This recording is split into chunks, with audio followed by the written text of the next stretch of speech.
saya Julianto Francisco Simatopang. Saya di sini akan menjelaskan tentang jati diri mahasiswa. Baik, mari kita mulai. Saya dari kelas malam A.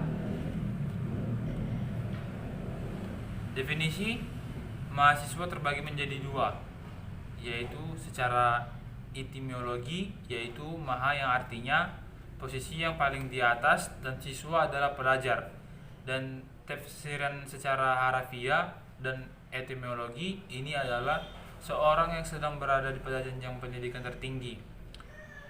2. Secara umum, mahasiswa adalah seorang yang terdaftar dalam sebuah perguruan tinggi dan aktif dalam mengikuti perkuliahan. Selanjutnya, hal yang sangat mudah dipahami meskipun tanpa referensi, apabila kebiasaan berpikir secara mendalam menjadi budaya, hanya perlu mendefinisikan kata demi mengetahui jati dirinya. Saya pun tak menyalahkan dosen yang tak memberitahu mereka yang karena mungkin bukan bagian dari kurikulum, sehingga dianggap merugikan untuk memberitahukan oleh para dosen kepada mahasiswa-mahasiswanya. Mengetahui definisi dari identitasnya belum cukup dan untuk menjelaskan jati diri seorang mahasiswa. Lalu apa selanjutnya? Yaitu tugas dan fungsi mahasiswa di organisasi digeluti oleh penulis kajiannya yang menyatakan bahwa tugas merupakan hal yang melekat dalam diri seseorang dan sudah menjadi kewajiban untuk menjalankan tugas.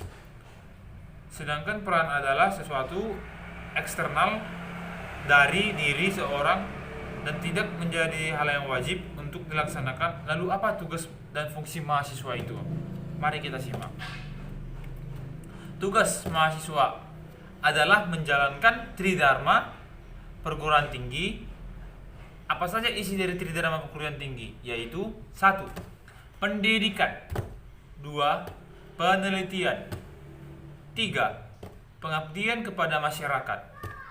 Tridharma wajib hukumnya di dalam dunia kampus dilaksanakan untuk menyelesaikan program studi seorang mahasiswa.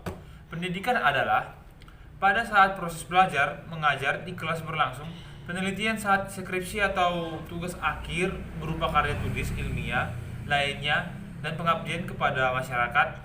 Ketiga, KKN, kuliah kerja nyantai. Dan selanjutnya ialah fungsi mahasiswa. Untuk lebih mudah kita fungsikan ke dalam masyarakat. Mari kita simak. Jadi fungsi mahasiswa adalah, di sini ada 3. Saya jelaskan. 1. Social of control, di mana fungsi mahasiswa yang mengerti tentang idealis akan mengontrol jalannya kebijakan pemerintah. Apakah telah belajar sesuai kebutuhan masyarakat atau hanya untuk kepentingan oknum atau kelompok tertentu. 2. Agent of change, setelah mengontrol dan mendapatkan keliruan serta satu yang tidak sepatutnya terjadi, mahasiswa akan menjadi pelaku perubahan atau disebut dengan agent of change. Maka dari itu, mengapa aksi untuk rasa mayoritas pelakunya adalah mahasiswa? Karena ini sudah merupakan fungsi mahasiswa kepada masyarakat. 3. Moral force, yang terakhir ini lebih kepada penjelasan bahwa mahasiswa merupakan proyeksi dan sifat-sifat kaum intelektual.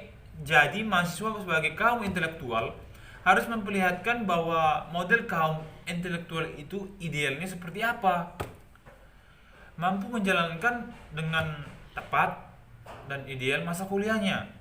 Apa arti sebuah bangunan yang tertinggi pada pondasi tak kuat? Apa arti sekolah tinggi bila jati dirinya tak dipahami? Mari kita simak selanjutnya lagi. Namun akan menjadi buruk apalagi apabila telah mengetahui pondasi ini namun tidak dipergunakan dengan baik atau dipergunakan oleh mahasiswa itu. Misal pada poin fungsi sebagai agent of change, social of control, dan moral force. Terkadang dengan fungsi ini beberapa mahasiswa yang menyebabkan diri aktivis dan menggunakan fungsi ini merap untuk, contohnya dengan menerima gerakan-gerakan di tangan dari para elit politik yang sedang beradu kekuatan dengan kekuasaan. Di sana mereka sebagai penutup penulis mengucapkan terima kasih kepada Tuhan. Saya akan menjelaskan tentang apa saja peran serta atau kontribusi mahasiswa terhadap lingkungan sekitar dalam pembangunan nasional Indonesia. Mari kita dengarkan.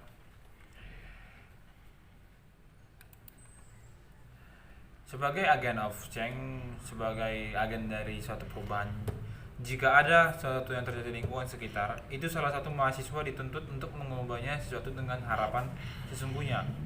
Dengan harapan bahwa suatu hari mahasiswa dapat menggunakan disiplin ilmunya dalam membantu pembangunan Indonesia, namun untuk menjadi lebih baik ke depannya.